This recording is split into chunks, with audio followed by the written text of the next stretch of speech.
एटा गोटे प्रकार आमर निजे को प्रिपेयर करियाटा समाज सहित ताल देवाई आमको विभिन्न प्रकार फिजिकल एक्सरसाइज व्यक्तिगत निजे को फिट रखा पड़े स्वार्थ ही संपद कहूँ तो से आधार आमर वन विभाग जोटा कि फॉरेस्ट फोर्स जो आख्या दिखाई निश्चित भाव से मैंने फिजिकल एक्सरसाइज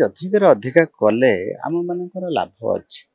एम जंगल लड़े कर विभिन्न असामाजिक लोक सहित लड़े कर जीव जंतु मानकर जो विभिन्न प्रकार एम आक्रमण शिकार हुआ से आधार एम निजक आहरी फिजिकल फिटनेस कले निश्चित भाव आमर गवर्नमेंट भी लाभ अच्छे जो फॉरेस्ट कर्मचारी तांकर भी लाभ अच्छे से आधार आज आमर समग्र ओडिशा जो आमर फॉरेस्ट एम्प्लॉइज मानकर जो इवेंट थिला आज मुझे अटेंड कर जो मैंने सिलेक्शन जी से मैंने डेहराडून को जी नेशनल लेवल से सिलेक्शन हेले से विभिन्न प्रकार अवार्ड पाइबे सर्टिफिकेट पाइबे ये